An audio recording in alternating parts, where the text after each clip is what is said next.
Hey everyone, and welcome to What Did I Miss?, where today I'll be breaking down all the Easter eggs and references in the 5th episode of the 4th season of Star Trek Lower Decks, titled In Pathological Fallacies. The title of the episode comes from the term pathological fallacy, which is an error of overgeneralization wherein traits seen in one person or in a limited set of people are generalized and credited to a larger group of related people. In regard to the plotline of this episode, it's a reference to the feelings that T'Lyn has toward her new crewmates on the USS Cerritos, which he finds may be misguided, as well as how Boimler assumes that he understands what it means to be a security officer before he actually gets to experience it. The main plot of the episode involves the USS Cerritos having to transport a group of diplomats who are Betazoid.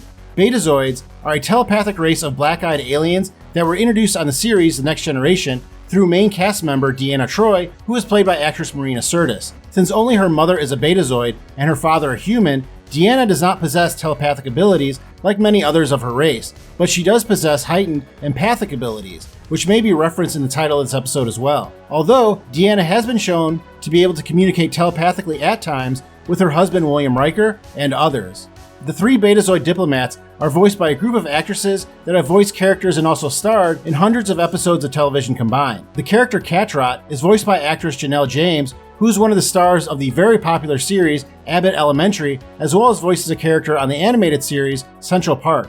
Kathu is voiced by Wendy Malick, who's one of the most successful actresses in television history, having starred in a recurring role in some of the most popular series over the last 30 years, such as Just Shoot Me, Dream On, Frasier, and she currently stars on the series Young Sheldon. Dolorax is voiced by Rachel Dratch, who starred for 7 seasons on the sketch comedy series Saturday Night Live, and has had many other roles in television and film. While Counselor Troi may be the most popular Betazoid in Star Trek history, these three envoys seem to be based on her mother, Lwaxana Troi. That character was introduced during the first season Next Generation episode titled Haven, but the actress who played her, Majel Barrett Roddenberry, was already well known to fans of Star Trek. Besides being the wife of Star Trek creator Gene Roddenberry, she also starred as number 1 to Captain Pike in the series pilot titled The Cage, and then later on as Nurse Chapel, serving under Captain Kirk on the original series, 2 characters that are now being reintroduced to fans on the new series Star Trek Strange New Worlds.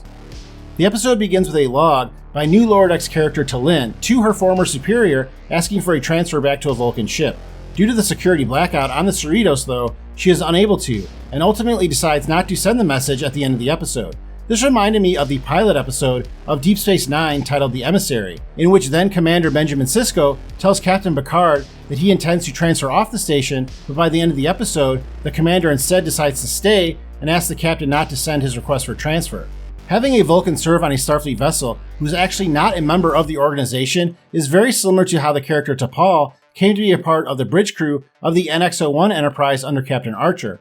Although her role as sub-commander was supposed to only last for 1 mission, she too decided to stay aboard the ship in the Star Trek Enterprise pilot episode Broken Bow. T'Lyn has been transferred to Starfleet from the Vulcan High Command due to her actions during the 2nd season episode Wedge Douge, which not only introduced the character T'Lyn, but also other Lower Decks crews from various alien ships. Ironically, she was transferred due to her perceived lack of emotional control while serving on a Vulcan ship, which is something that also gets her into trouble in this episode.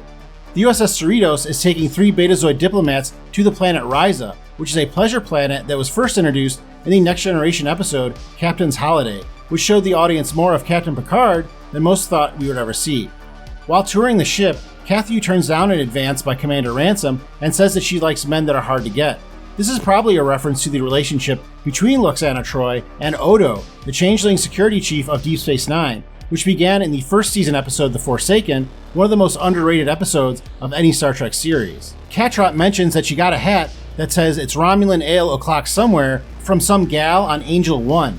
Angel 1 is a planet that is ruled by females and was introduced in the Next Generation first season episode of the same name, which showed us more of Commander Riker than most of us thought we would ever see. While the Betazoids head to the bar, Boimler is taken in by Shax, who along with Rutherford agree to show him some special type of security training. Boimler believes that he will be learning a new fighting style and asks if he will be taught Tsunkatse, which is a combat-style sport that was introduced in the Voyager episode of the same name, an episode that is mostly remembered for including in a guest-starring role an electrifying sports entertainer that went on to become one of the highest-grossing box office stars in the world, Dwayne Johnson.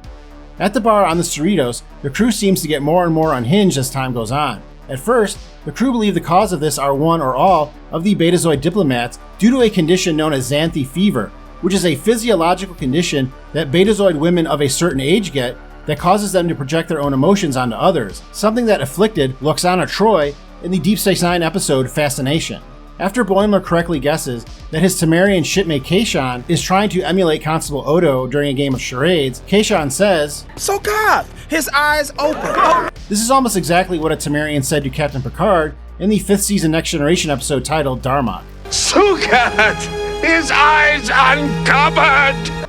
Boimler is then asked to complete one of 2 secret security officer challenges. The first option is to complete a 1,000-piece puzzle of Malcolm Reed and the ship he served on, the NX-01 Enterprise. Malcolm Reed, played by Dominic Keating for 4 seasons on Star Trek Enterprise, was technically the first security officer to serve on a United Earth ship, which would become Starfleet. He is also responsible for many of the security procedures still used on Starfleet ships, such as the Red Alert, which was almost known as the Reed Alert.